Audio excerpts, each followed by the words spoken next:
French press or pour over. I've got a small Bodum French press and a plastic Hario V60 dripper. Both are just big enough to make 1 cup of coffee. The V60 is the 01 size. You can see the little ridges inside it. I've also got some original Hario filter papers. These are important to use as the filters are matched to the dripper.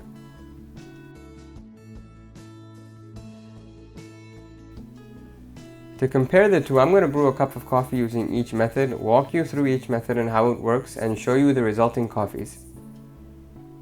We'll need to grind some coffee beans to start. These are some freshly roasted beans from a local roaster that I picked up.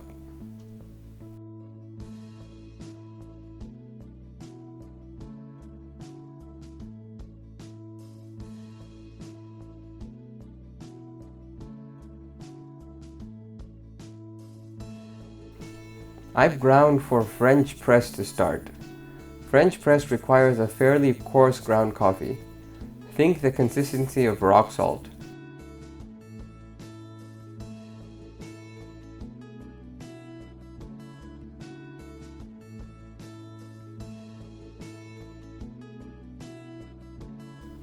Alright, so here's the French press.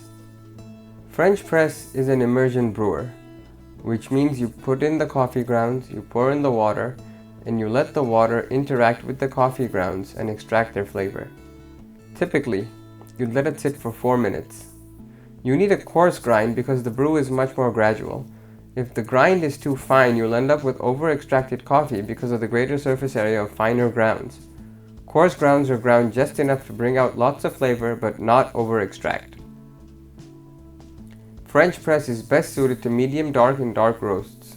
The deep, strong, and earthy flavors often associated with these roast levels are brought out very nicely from French press. Once the 4 minutes are up, you plunge down. The plunger separates the grounds from the coffee and you can pour out.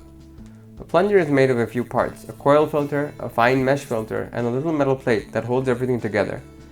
By design, French press filters are not going to filter everything. That's where the coarse grounds come back into play, as finer grounds would escape through the filter.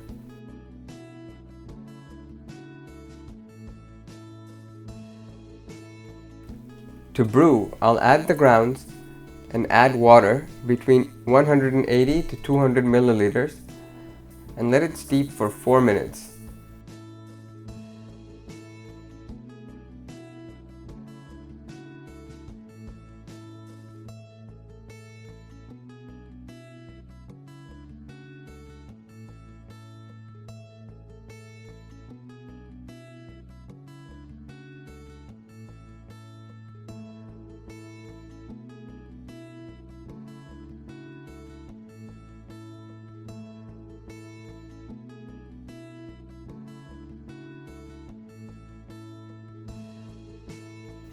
Give it a little stir after adding the water to make sure all the grounds are wet evenly.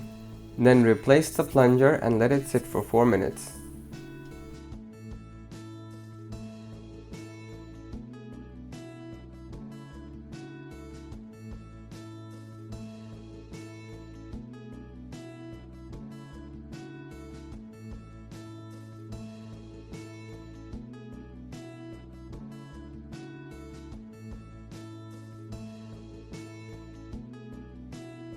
Once the 4 minutes are up, we're going to plunge down and pour out the coffee.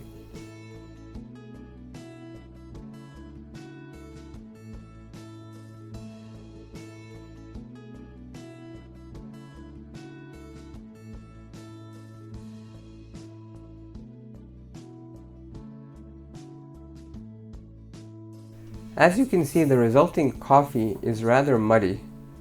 That's not an altogether bad thing, it's just how French press is. It also tends to be much more full-bodied than other coffee.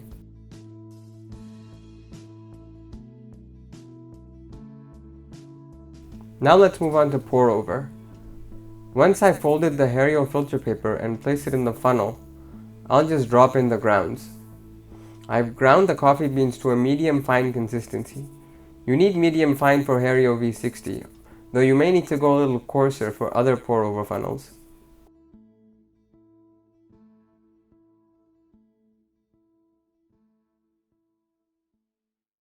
The first step is to pre-wet the filter by pouring water on it. This will help wash out the papery taste. Empty out the water from the cup and add your coffee grounds.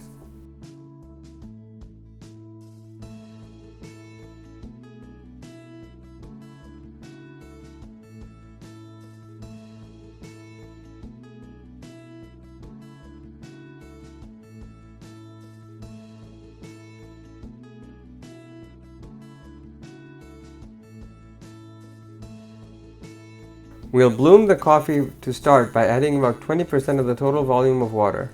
Wet the grounds evenly and give the funnel a little swirl to saturate evenly.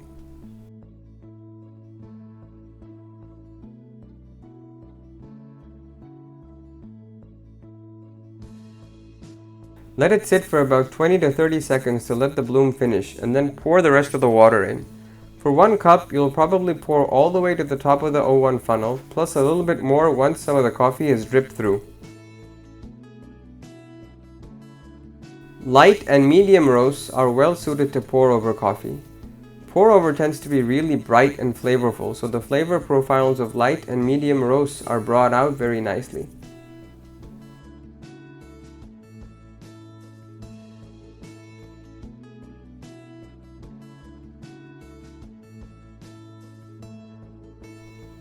Now that this brew is done, you can see how clean this cup is compared to the French press coffee.